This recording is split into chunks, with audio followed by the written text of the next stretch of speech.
Question orale, oral questions. The Honourable Leader of the Opposition.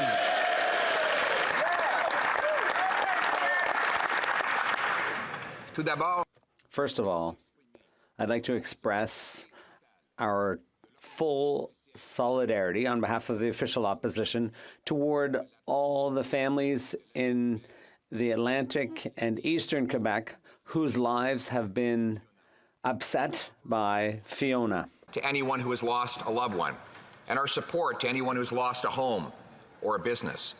Would the government please tell us its action plan to help and how members of this side of the House can join in solidarity with the government to make that help a success for our fellow Canadians in the East? Honourable Prime Minister.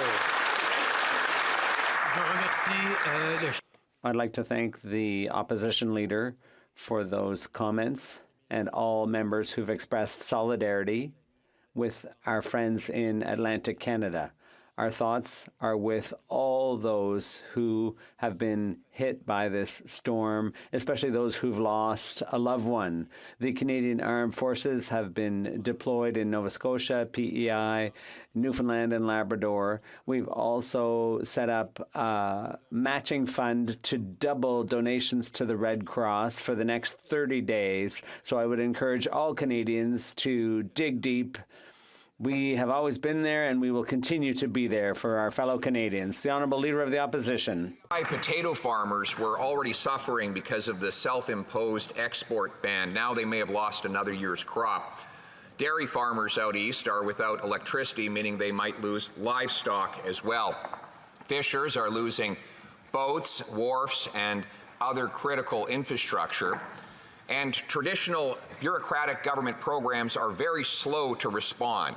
What will the government do to speed up a response to help those who feed all of us get back on their feet? The Right Honourable Prime Minister. Mr. Speaker, as early as last Tuesday, we started working with local communities on the ground, provincial leadership to prepare for what we knew would be a big storm coming. And indeed, when the storm hit, we were connecting immediately with premiers, with municipalities, with Indigenous leaders to make sure they were getting all the support they have and they need.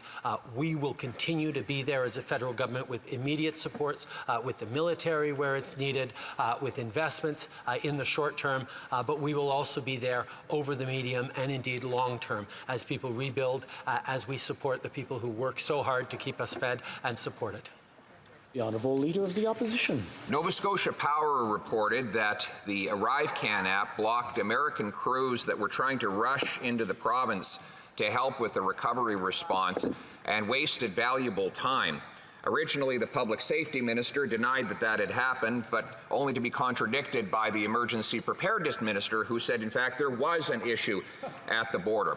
Mr. Speaker, will the Prime Minister suspend the ArriveCan app today, not Saturday, so that no more holdups happen at the border for those who are trying to help those in desperate need? The Right Honourable Prime Minister.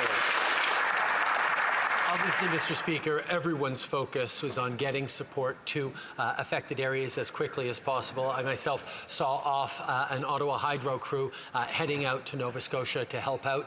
We know how important it is that people get across the border quickly, and I can confirm, Mr. Speaker, that there were no delays at any border because of ArriveCan or otherwise. The Honourable Member for Charlebourg-Haute-Saint-Charles. Mr. Speaker, electricity is still cut off for hundreds of thousands of people in Atlantic Canada, and many areas are inaccessible. The Prime Minister dispatched some soldiers, but in Quebec in 1978, thousands were deployed to help Hydro-Quebec. Can the Prime Minister say whether the 5th Brigade of Mackenzie has indeed been deployed? The Honourable Prime Minister. Mr. Speaker, since even before this storm, we've been working with our provincial counterparts to ensure that we have everything ready, including military support. We responded immediately by sending soldiers that were asked for, and we're still there to send more if necessary. The federal government will continue to be there for people in Atlantic Canada and Eastern Quebec. The honourable member for Charlesbourg-Saint-Charles. Mr. Speaker, there were 340,000 homes without electricity in Atlantic Canada yesterday, and crews from the U.S. were stopped by the ArriveCan app. We asked the Prime Minister to suspend ArriveCan. Can the Prime Minister announce today that ArriveCan will be scrapped for everyone? Right Honourable Prime Minister. Mr. Speaker, we understand that it's important for everyone to be able to get to where they're needed. We have a team from Ottawa going to Nova Scotia this evening. We have teams coming from the U.S. We thank everyone for pitching in. But the fact is, Mr. Speaker, there was no delay at the border because of Arrive Canada or anything else. There was no delay. We are helping make sure that all necessary help gets there quickly. The honourable member for La Prairie. Mr. Speaker, Ottawa's ending COVID restrictions at the border. No more testing, no more masks, no more quarantine. Which brings me to health transfers. In 2021, the Prime Minister said he was considering increasing health transfers, but only after the crisis. He said, we'll sit down and talk with the provinces and territories about how to increase health transfers. But those conversations will have to take place after we've gotten through this current crisis. Mr. Speaker, if the crisis is behind us enough to end the COVID restrictions, that means it's time to call a summit on increasing health transfers. When's he going to do it? The Right Honourable Prime Minister. Mr. Speaker, as Canadians have seen, the federal government was there with record investments during the COVID crisis over the past couple of years. We're talking about $72 billion in additional investments by the federal government in healthcare. And it's been months now, our health minister and other ministers, including myself, we have been in conversation with our partners in the provinces to see precisely how we can continue to invest to get our health care system back on its feet. And we're going to do that together. The honourable member for La Prairie. Mr. Speaker, there's one place still in Quebec where the pandemic is still hitting hard. You can't make this up. One place, and where the federal government still refuses to invest in health care. I was listening to the Minister of Health this morning. He was talking about exhausted healthcare workers. He said we have to take care of the healthcare workers if we want them to take care of us. That's a damn fine line, but that's exactly what Quebec is calling for, and the federal government's refusing to do. If the Prime Minister wants to take care of healthcare workers, he should call a summit to boost transfers as quickly as possible. No more excuses. When is that summit going to be held? The Right Honourable Prime Minister. Mr. Speaker, what our healthcare workers need and what our seniors need is concrete support that will help them get the services they need. And that's why we're working with our provincial partners, and we have been for quite some time now, because, yes, we committed to invest more in healthcare, but I know that Quebecers and all Canadians expect results, Mr. Speaker. It's not just money. It takes more than that. It takes results, and that's why we're discussing with the provinces to make sure that our new investments will truly help the people. The honourable member for Rosemont-la-Petite-Patrie. Mr. Speaker, grocery prices are going through the roof. Bread up 15%, fruit 13%, pasta 32%. Even a bag of apples is up to $8. Families are having to tighten their belts. Meanwhile, the big three grocery chains made $3.5 billion in profits. $3.5 billion.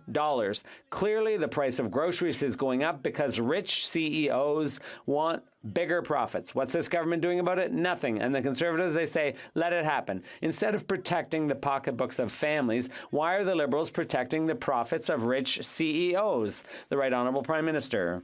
Mr. Speaker, first of all, here on this side of the House, we're very concerned about the increased cost of living facing all Canadians. And that's why we came up with a plan to double the GST credit to help families, low-income families, with dental care for their children. And we've invested to help low-income renters get through this crisis. We are there to help. And as we announced during the last election campaign, We're asking big financial companies to contribute more because we need to make sure everyone pays their fair share and that we help those who are in the most need. Programs that the NDP forced the Prime Minister to do. And the reality is there has been no crackdown on profiteering and no attempt to make the ultra-rich pay their fair share. Grocery chain profits hit $3.5 billion, while a quarter of Canadians are going hungry. Corporate greed is making inflation worse, and it's hurting Canadian families. While people struggle to pay for their groceries, the Prime Minister is letting corporate greed go unchecked. So will the Liberals put in place a windfall tax to force wealthy CEOs to pay their fair share now? The Right Honourable Prime Minister. Mr. Speaker, our focus on this side of the House is delivering real solutions for Canadians, which is why we're moving forward with a plan to double the GST tax credit for families that need it, to move forward on dental supports for low-income families who want dental care for their kids, and also move forward with supports for low-income renters as well. These are things that we know will make a real difference in the lives of Canadians who are hurting. But at the same time, Mr. Speaker, Budget 2022 included a temporary Canada Recovery dividend and increased the corporate income tax on large financial institutions permanently. We will continue to stick up for all Canadians. That's right. The Honourable Member for Cumberland Colchester. Well, Mr. Speaker, I'll choose to believe the Premier of Nova Scotia over this Liberal Prime Minister with respect to ArriveCan. Sadly, there's other things to highlight, Mr. Speaker. Inaction by this Liberal government has left rural and remote Canadians at a serious disadvantage. The last several days, while cleaning up, has seen Atlantic Canadians with very poor cell phone service. The government promised to improve connectivity for rural and remote Canada has not materialized. For the safety of Canadians, when will this government make connectivity a priority? L'Honorable Secrétaire Parlementaire. Merci, Monsieur le Thank you, Mr. Speaker. We know that mobile connectivity is very important to rural safety and security and for all isolated areas. The government sees broadband high-speed access as a priority, and that's why we have a fund for these connections in rural and Indigenous communities. Thank you, Mr. Speaker. For Cumberland Colchester. Well, Mr. Speaker, it's that kind of priorities that make us really question how soon help will get to Atlantic Canada. And we're still cutting down trees to free trap vehicles and damage buildings. And the people in Cumberland Colchester sadly come up to me and they're very concerned about the economy and the cost of living. They want this Liberal government to know that times are tough, they're finding it hard to make ends meet, and that Hurricane Fiona has made things even worse. They want to know when this Prime Minister will cancel the planned tax hikes on paychecks, gas, groceries, and home heating. The Honourable Deputy Prime Minister. Mr. Speaker, as it's the first time I rise in the House today, let me start with a message addressed directly to the people of Atlantic Canada and the people of Quebec, who have been so hard hit by Fiona. And speaking as a member of this government, as Finance Minister, as Deputy Prime Minister, I want to assure them that they will have our government's full support. I hope this House's full support in the rebuilding of their homes and their communities. The Honourable Member for Tobique Mactaquac. Mr. Speaker, this past weekend, Atlantic Canadians were hit very hard by Hurricane Fiona. Canadians across the country were shocked and saddened by the images they saw of destruction left behind in its wake. I know that those affected by this tragedy are in the thoughts and prayers of all Canadians. In a crisis, collaboration, coordination, and rapidity of response are critical. Can the Prime Minister tell this House how the government is collaborating with the Atlantic provinces and premiers in their recovery efforts, and why hasn't the government authorized the deployment of more troops for the removal of downed trees in conjunction with the provinces? The Atlantic provinces need help now. The Honourable Minister. Mr. Speaker, we agree with our honourable colleague that the Atlantic provinces and Eastern Quebec needs help now, and that's exactly what we're delivering to those communities and people affected. I can tell my honourable friend I've spoken with the 4 Atlantic premiers again this morning. We have an ongoing and active conversation, as do all of my colleagues, and every request that they make of our government will be acted upon quickly. They know that. We acted before the storm hit, so we'd be prepared to respond in exactly the way my honourable friend wanted. The honourable member for Fundy Royal. Mr. Speaker, for months, Conservatives have been calling on this government to scrap the failed ArriveCan app. But rather than admit it was the right thing to do, the Prime Minister refused to budge on a border policy that was already plagued with issues. Incredibly, this weekend, that came at the cost of emergency crews from the U.S. being stuck at the border when Atlantic Canadians needed their help. Will this government ensure now that useless red tape is eliminated so that Atlantic Canadians can get the support that they need? The Honourable Minister of Public Safety. Mr. Speaker, I want to begin by attributing myself to the comments previously made by all honourable members, which is that we stand with all impacted Canadians in the wake of Hurricane Fiona.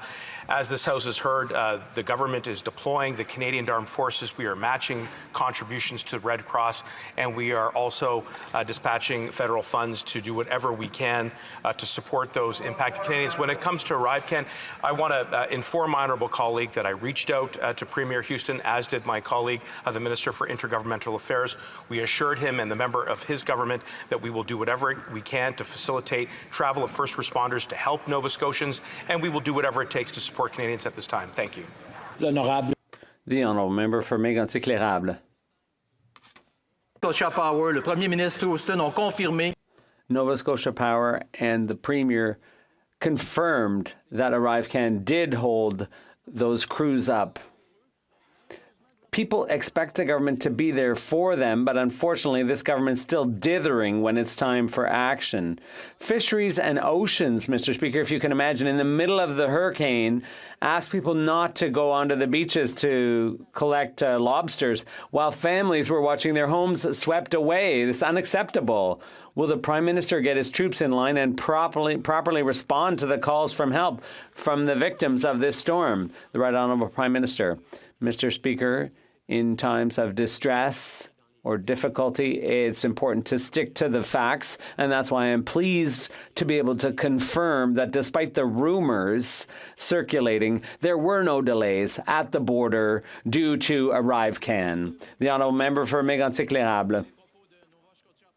Well, that's what Nova Scotia Power said, and Premier Tim Houston said. The Magdalen Islands, Gaspé, and all of Atlantic Canada have been hard hit by Hurricane Fiona. And these were regions that were already struggling with the rising cost of living. Can this government say what steps they plan to take to reduce the administrative paperwork involved in people trying to get their homes and businesses built back as quickly as possible? The Honourable Minister of Intergovernmental Affairs. Once again, I'd like to thank my colleague for his question, and I can assure him that's precisely the kind of conversation we were already having with the Atlantic premiers and the Government of Quebec.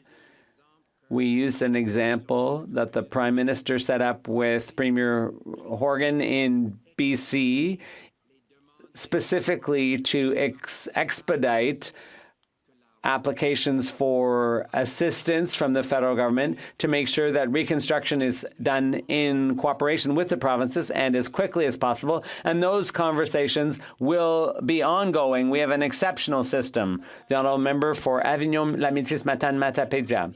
Mr. Speaker, thousands of Quebecers marched last Friday to call for more daring from governments in the fight against climate change. The truth is that if one government's not doing enough, it's the federal government. Oil production continues to rise. Subsidies to oil companies continue. Canada is still part of the problem, despite the rhetoric. When will the minister switch to climate emergency mode? When's he going to get a bit more daring and start taking concrete action to fight global warming? The Honourable Minister of the Environment. Mr. Speaker, I'd like to thank my colleague for her question, and I'd also like to join with the other members of the House whose thoughts are with the families who lost loved ones during Hurricane Fiona, the worst storm to hit eastern Canada in a long time. the atmospheric pressure was the lowest ever recorded. And I'd like to congratulate the work of Environment Canada, which made it possible for emergency responders to alert the local population and governments of the dangers of this storm. Thank you. The honourable member for Avignon. Mr. Speaker, let's talk about Fiona and the destruction in the Atlantic. In Quebec, the Magdalen Islands, the Gaspé Peninsula, and the North Shore, they were also hit very hard. And that's a concrete effect of global warming, not to mention the heat waves, forest fires, floods, or melting permafrost. It's really not going well, and if we don't do something, it'll only get worse. Does the minister realize that without daring, without strong action, without a serious strategy to fight climate change, we're heading straight for a wall? The Honourable Minister. Thank you, Mr. Speaker, and I'd like to thank my colleague for her question. I'd like to remind everyone that our plan calls for investments of $109 billion, which is 3 times higher than what the U.S. is investing. And we went all the way to the Supreme Court to defend our carbon tax. And we want to get rid of home heating oil. It's very highly pollutive and inefficient. So our government is actually one of the most daring on these issues. Thank you. The honourable member for Avignon. Mr. Speaker, we'd like to believe the minister. We'd like to see the Greenpeace and Equiterre activist, but we don't see that in him anymore. He says, yes, it's serious, but he also says yes to Bay du Nord. He talks like a friend of nature and acts like a friend of oil. All he says is he'll do something later, but we need to act now. Let him tell the people of the Atlantic that he has targets for 2030 or 2050. Why put off to tomorrow what needs to be done today? Will he cut fossil fuel subsidies immediately? The Honourable Minister of the Environment. Mr. Speaker, that's a bit cheeky for the member opposite when we know that the leader of her party supported drilling in the Anticosti region without any environmental assessment. It's a bit much. It's a bit rich coming from her. But our plan was commended by my former colleagues at Greenpeace and Equiterre, if that's of any interest. Thank you. For St. Margaret's. A critical part of Hurricane Fiona rebuilding is the damage caused to our fishing industry. Wharves are damaged and lost, fishing gear ruined, vessels totaled. Without this infrastructure, there is little economic opportunity for our coastal communities. Wharves are our fishing industry's Trans-Canada Highway. The poor DFO maintenance and management, raised in 4 parliamentary reports, made them vulnerable to destruction. They are DFO's responsibility. When will the rebuilding of our wharfs begin? The Honourable Minister of Fisheries and Oceans. Well, thank you, Mr. Speaker, and I just want to add my my voice in thinking of all of the residents of Atlantic Canada that have been so shocked and impacted. Mr. Speaker, we are assessing the impact on wharves and other infrastructure in the fisheries communities. As the Prime Minister has said, we will be there for people. I can only imagine how difficult this is for Atlantic Canadians right now, and we will do everything we can to support them, the Coast Guard and DFO. The Honourable Member for South Shore St. Margaret's. Good wishes is not enough. If this happened on the Trans-Canada Highway, reconstruction would be happening now. There are only a few weeks left until winter sets in. We can't wait weeks for assessments, months for design and permitting, months for tendering, months for construction. DFO needs to use its enormous power now to begin rebuilding now. When will DFO do its job, support commercial fishermen, and get to work? Honourable Minister. Thank you, Mr. Speaker. And our officials are doing just that, Mr. Speaker. Our Coast Guard officials as well, they are standing ready to help in any way possible. They are helping with cleanup. They are helping with assessing the damage. We will be there for the residents of Atlantic Canada. We will be there for the fish harvesters and the damage to their interests and their equipment. Thank you. The honourable member for Miramichi Grand Lake. Mr. Speaker, Hurricane Fiona has caused devastation in communities across Atlantic Canada.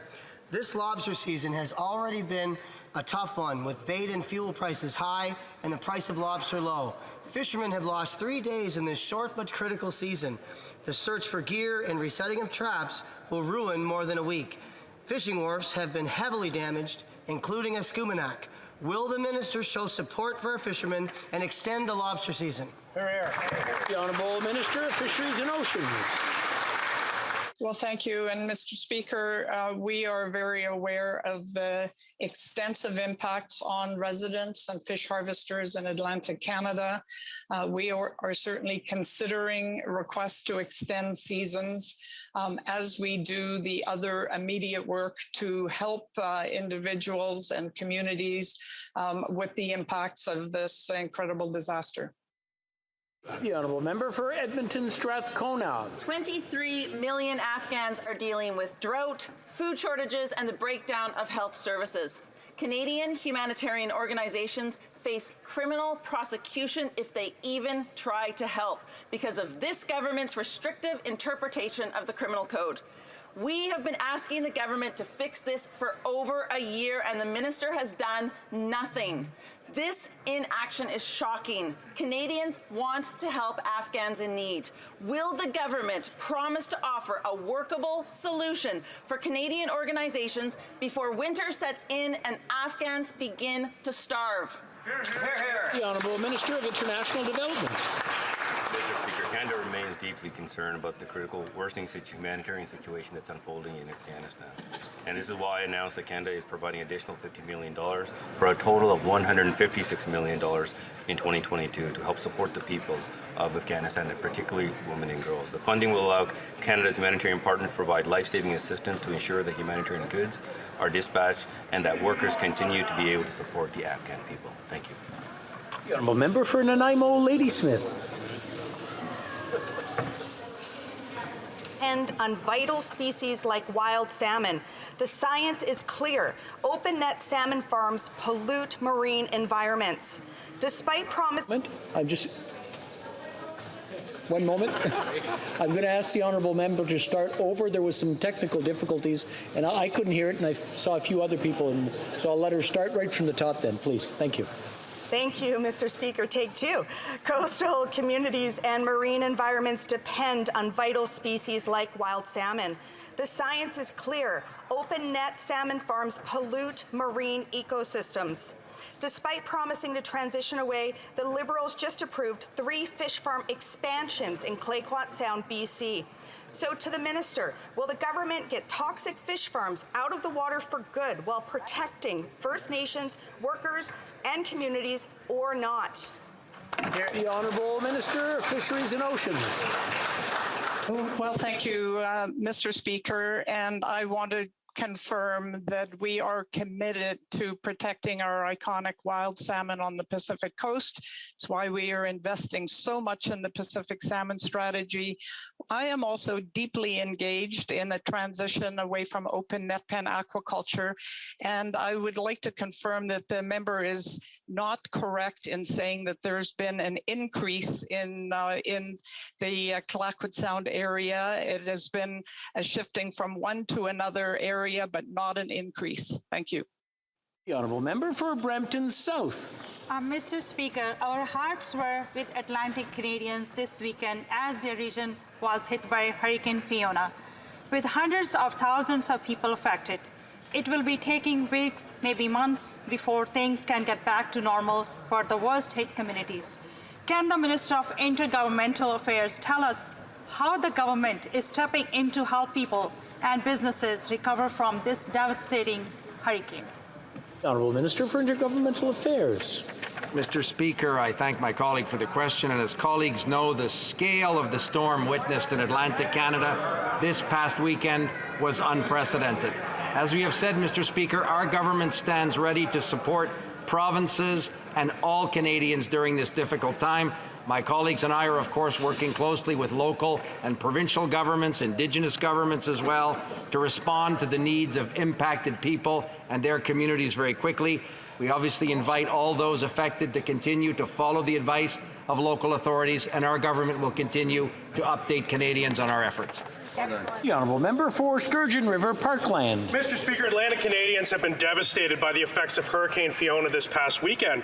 They were then shocked to learn from Nova Scotia Power and Premier Tim Houston that emergency crews from our American neighbours were unable to cross the border due to the ArriveCAN app. Now, the Prime Minister has stated twice in this House today that no delays happened, but I want to hear it from the Public Safety Minister. Was the Prime Minister correct in saying that no delays happened, yes or no?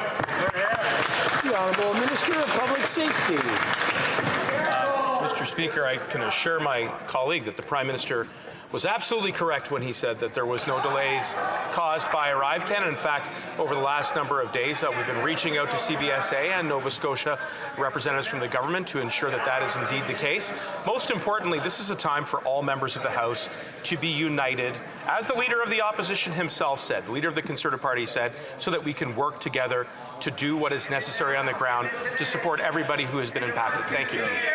Honourable member for Sturgeon River Parkland. Well, Mr. Speaker, I think you could understand that we'd be confused when the Minister of Emergency Preparedness acknowledged that there were delays at the border. Now the Prime Minister is saying there were no delays, and the Minister of Public Safety is backing him up. We're not sure what the message is coming out of this government, but I think we can all agree that given that the government has agreed to scrap the ArriveCAN app, that this government will acknowledge that it was a failure.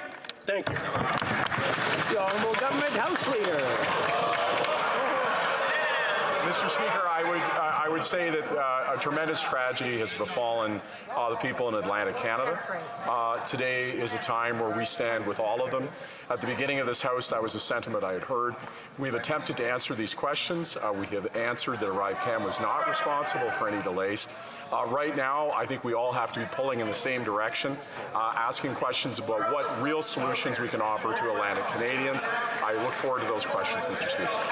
Well, member for Kildonan St. Paul. Mr. Speaker, there's been unprecedented damage, homes destroyed, thousands were without power, and we're now hearing reports about fatalities. We know that Hurricane Fiona was certainly destructive and deadly, but meanwhile, the Prime Minister and the Minister of Public Safety are busy denying the Nova Scotia Premier was telling the truth that the ArriveCAN app delayed the entry of American Powerline crews to get to those in need in Nova Scotia and the Maritimes. Is this the priority of the Liberal government, Mr. Speaker, to deny the claims of Premier Houston and Nova Scotia Power? Is this really their priority right now, Mr. Speaker, or will they apologize to East Coast Canadians? The Honourable Government House Leader. Mr. Speaker, we have been working every moment with Premier Houston and with emergency officials. I again would repeat, I'm not sure how many times different ministers and the Prime Minister can say it, there was no delay, and I look forward to questions on how we can positively contribute to helping those in Atlantic Canada. That's right. Member for Kildonan St. Paul. Mr. Speaker, a way to positively contribute is not to pick a fight with the Premier of Nova Scotia in the middle of a hurricane defending the ArriveCAN app. ArriveCAN has disrupted travel, damaged tourism, separated families, and caused thousands of Canadians undue hardship for years, but these Liberals refused to act until it was too late. It took the delay of American Powerline crews' entry into Canada to get to those in need for Liberals to finally act to end the mandatory use of ArriveCAN. It is a national embarrassment, Mr. Speaker. Will they show some humility and apologize? The Honourable Minister for Public Safety. Mr. Speaker, in the spirit of collaboration in this moment of emergency, I want to assure my colleague that I reached out, the Minister of Intergovernmental Affairs reached out to the Premier of Nova Scotia to be sure that he had all of the support that we could provide from the federal government to help Nova Scotians at this difficult time. And that is what we are laser-like focused on, making sure that the Canadian Armed Forces are deployed, that we are matching contributions based on the generosity of Canadians, and doing everything possible to help Nova Scotians and all Canadians so that they can get over this difficult period, and we'll continue to do that. L'honorable député. The Honourable Member for Lac-Saint-Jean. Mr. Speaker, at Roxham Road, criminal human traffickers are exploiting and robbing extremely vulnerable families. After avoiding the issue for years, the minister finally recognized this situation on Saturday. But when CBC asked what he will do to end this racket, he went back to prevaricating. Mr. Speaker, there is a solution: suspending the Safe Third Country Agreement.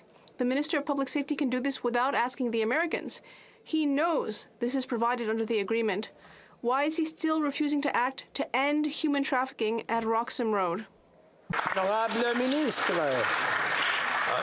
Monsieur le Président, nous avons... Mr. Speaker, we have an asylum system that protects refugees and while also protecting our border. We have an agreement with the government of Quebec to transfer hundreds of millions of dollars to welcome refugees. We have an agreement with the United States to protect the process where there are consequences if there are abuses in the system. On this side of the House, we will continue to invest to ensure that refugees' rights are protected, as well as protecting the integrity of our borders. The Honourable Member. Well, Mr. Speaker, that's an answer that will delight traffickers. They're happy to hear that because their entire business model is based on the inaction of this federal government. If the minister suspended the Safe Third Country Agreement, migrants could use any border checkpoint in Canada instead of Roxham Road. In the blink of an eye, the minister could end this human trafficking racket that exploits families' horrible circumstances. He could do that unilaterally right now. So, there's a clear question here. How much longer will the federal government tolerate this inhuman situation at Roxham Road? The Honourable Minister. Mr. Speaker, we have a strategy to deal with the situation with human trafficking at the border. We have a strategy to strengthen police services for law enforcement. We have an agreement with the U.S. We are modernizing the process to better protect people's rights, and we will continue to work together in close collaboration with the government of Quebec. That is very important. Thank you. For Foothills. Mr. Speaker, farmers in Prince Edward Island will be sending me photos of collapsed buildings, livestock without shelter, and acres of crops underwater. PEI farmers are still reeling from the Liberal self-imposed export ban of potatoes from last year, and now with harvest set to begin this week, another potato crop is in jeopardy.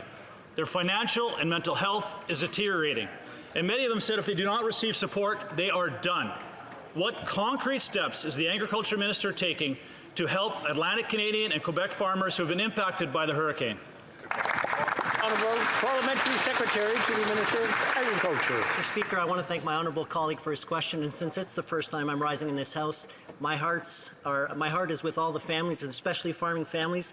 I myself have had the opportunity to speak with the chair of the PEI board, Potato, and we know that it's an issue in PEI. We are working with provinces. Officials have been in contact, and I've also been in contact with many boards who are going to be reporting back and assessing damages, and the federal government will always be there, as they've been there for BC farmers, will be there for Atlantic Canadian farmers. Thank you. The Honourable Member for Foothills. Well, conversations aren't enough. And they can't be the fallback position of agri-stability and advanced payment programs, because they know the impact of this hurricane has been profound. Farmers in Annapolis Valley have significant losses in the apple orchard.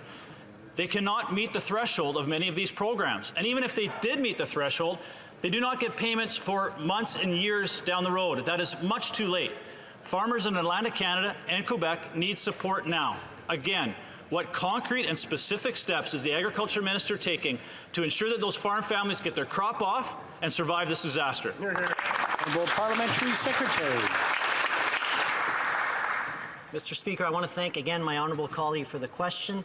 He really well knows that there are business risk management already in place, and if those don't respond to the needs of the farmers, there is an ag recovery that can be triggered, and we're currently having conversations with provincial officials to assess the damage. I myself will be meeting with many stakeholders up in the Atlantic region and receiving phone calls later on this week as they are still receiving the assessment of damages. Thank you. The Honourable Member for Chatham, Kent Leamington. Thank you, Mr. Speaker. When asked, farmers have stated that their #1 worry is not the markets, it's not the weather, it's not international trade, it's the policies of this federal government.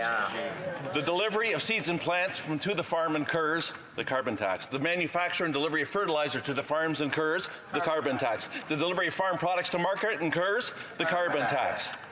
And this government's plan for the carbon tax? To triple it. So in a time of 10% food inflation, will this government finally give Canadian families a break and cancel this planned tax increase? The Honourable Minister of the Environment. Thank you, Mr. Speaker. I find it quite difficult to listen to the member opposite speak about this, as many of his members, including the leader of his party, have just risen in this House to talk about the impacts of Fiona. And we know that it's linked to climate change, and we know we have to do more to fight climate change. And we know because of climate change there are more hurricanes on our east and western coast, and they are more and more severe, Mr. Speaker. So I'm having a really, really hard time to find an answer to this question. Thank you. The Honourable Member for Alfred Pellan. Mr. Speaker, this weekend, Hurricane Fiona violently struck the Atlantic provinces. It also affected the Magdalen Islands and caused considerable damage. I know that the Minister of National Revenue is working very hard to ensure that the inhabitants there receive all necessary assistance. Can the Minister update us on the situation in the Magdalen Islands? The Honourable Minister. Mr. Speaker, I'd like to thank my colleague for Alfred Pellan for the question and for his support. My colleagues and I are working with local and provincial partners to meet the needs of affected individuals and the community. I'm staying in constant touch with Magdalen Islanders, and the cleanup stage is already well underway. I'd like to take a moment to thank volunteers and responders who played a key role, not only on the islands, but throughout Atlantic Canada. Mr. Speaker, thank you. The Honourable Member for Lakeland. Mr. Speaker, no one can afford the Liberals' tax and spend agenda, but their cost of living crisis and tax hikes, it hurts low and fixed income Canadians the most. Pioneer Lodge and Lloydminster has housed low-income seniors since the 1960s, but last year the Liberal carbon tax added over $26,000 to their expenses. That's going to quadruple under the Liberals' plan. The Lodge is now forced to increase rent on the very people who can least afford it. So, will these NDP Liberals cancel their tax hikes on homes, heating, and eating? The Honourable Deputy Prime Minister. Mr. Speaker, the Conservatives continue to flip-flop when it comes to the economy. Exactly 1 week ago, the Conservative House Leader described our inflation relief plan as a little bit like pouring water on a grease fire. It looks like it's going to help, but it just makes the problem even worse. But just yesterday, he did a U-turn, saying putting tax dollars back in the pockets of Canadians is something that Conservatives have always supported. I'm glad the Conservatives have seen the light on the GST tax credit. Now it's time to get on board on housing and dental. Honourable Member for Bay of Quinte.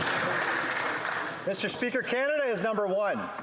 Unfortunately, it is #1 in the world for lack of affordable housing, acute care bed shortages, and priciest cell phone bills. And now we're #1 in taxes to farmers, planned tax increases to paychecks, and triple increase to the carbon tax, when Canadians pay more for taxes combined than for food, for shelter, and for clothing.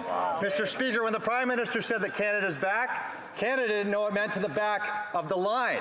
Conservatives understand that #1 is the front of the line, not the back. Why doesn't this government? Honourable Deputy Prime Minister.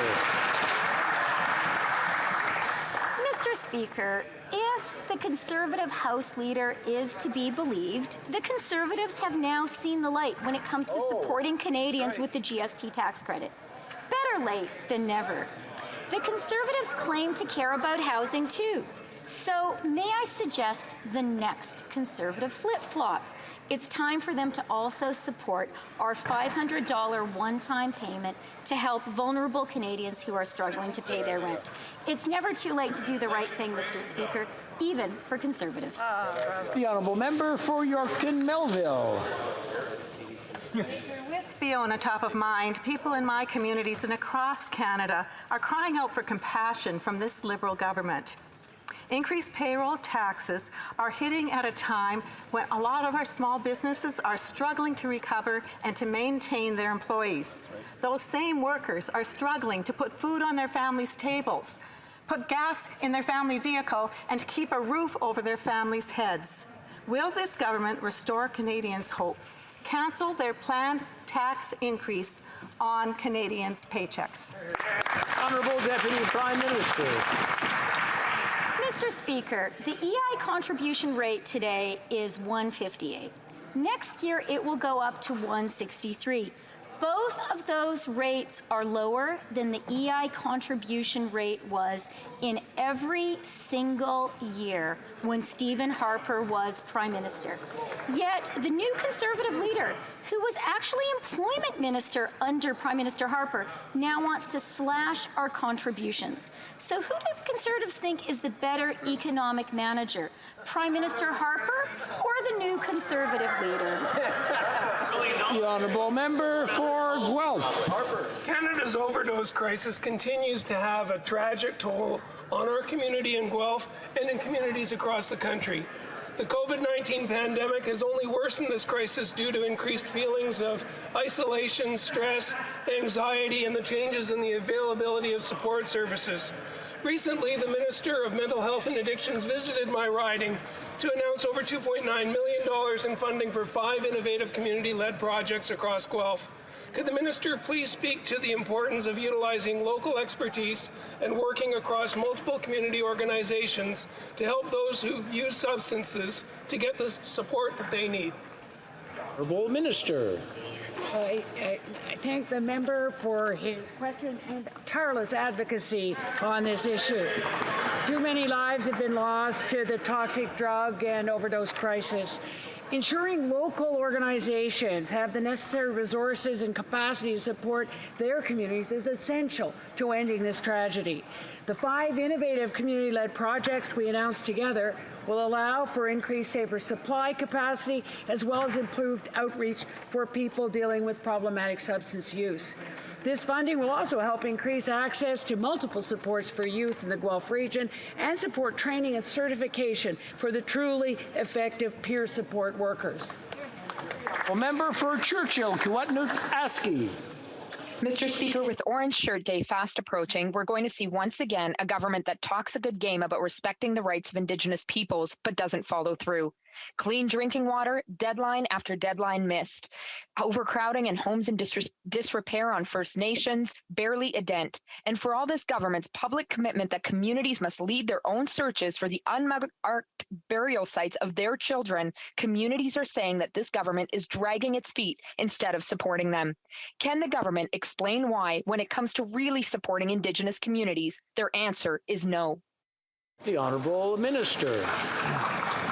Thank you, Mr. Speaker. As an update to this House, I think folks would appreciate to know that there are about 91 communities that have now received funding to do searches on their own time at their own pace. It's something we obviously have to respect as a government. But if the member opposite has a community in mind that needs to be brought to my attention, please do so, and I'll assure that the funding is provided expeditiously. Thank you. Hear, hear. L'honorable député de Richmond. The honourable member for Richmond North Athabasca. Mr. Speaker, everyone knows about the endless passport delays saga. And unfortunately, we're now seeing the same problem with EI, despite low unemployment levels and fewer applications. Public servants are saying they feel powerless and can't see a light at the end of the tunnel. Meanwhile, Canadians are paying the price for a service that should be theirs by right. Mr. Speaker, can the minister tell us what concrete measures have been taken to deal with these skyrocketing, unacceptable wait times? L'honorable ministre. The Honourable Minister.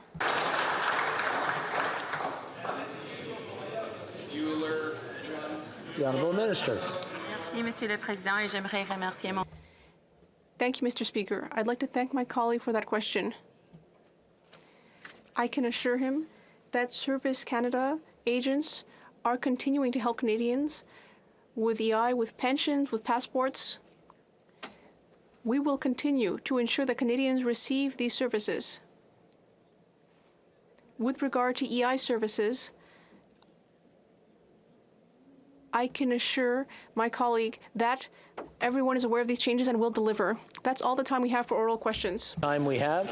I wish to draw the attention of the members to the presence in the gallery of His Excellency Wolfgang Sobota, President of the National Council of the Republic of Austria. Hear, hear.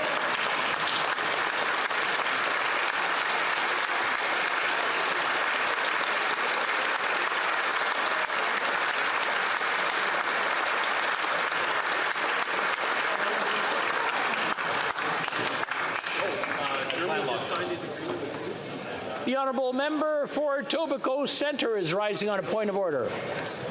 Mr. Speaker, there have been discussions amongst the parties, and if you seek it, I believe you will find unanimous consent to adopt the following motion. I move that given Russia is running sham referendums in temporarily occupied territories of Ukraine, 2, Russia has predetermined the results of these referendums with the desperate aim to legitimize the territories it has seized in Ukraine, weaken international support for Ukraine, and limit Ukraine's surging counteroffensives. 3, Russia is resorting to coercive tactics such as sending armed soldiers and police door to door to collect votes from Ukrainian citizens to secure those predetermined results. 4, these sham referendums are part of Russia's illegal annexation playbook and were used in 2014 when Russia held a sham referendum in an attempt to legitimize its illegal annexation of Crimea from Ukraine. And 5, the UNHRC's Commission of Inquiry has confirmed that the Russian Federation committed war crimes in Ukraine in a number of regions, including the execution, torture, and rape of civilians, and the rape, torture, and confinement of children. That this House, 1, condemns in the strongest possible terms the sham referendums being held in Russian-occupied regions of Ukraine. 2, declares that it does not and will never recognize the legitimacy of these referendums. 3, reaffirms that Ukraine's territory is that which was recognized at the time of the Budapest Memorandum in 1994 and includes Crimea and the Donbass, which Russia illegally invaded in 2014. 4, reiterates its unanimous support for Ukraine in the face of Russia's genocidal war. And 5, calls on the Government of Canada to A, continue working relentlessly with our allies to ensure that those who have committed or enabled war crimes in Ukraine are prosecuted and held accountable, and B, continue to provide additional support to Ukraine until all of Ukraine's territory is once again under the sovereign control of the government of Ukraine by imposing more severe sanctions, more severe economic sanctions against Russia, and providing Ukraine with more military, financial, and humanitarian aid. All those opposed to the honourable member moving the motion will please say nay. Agreed? The House has heard the terms in the motion. All those opposed to the motion will please say nay. Carried.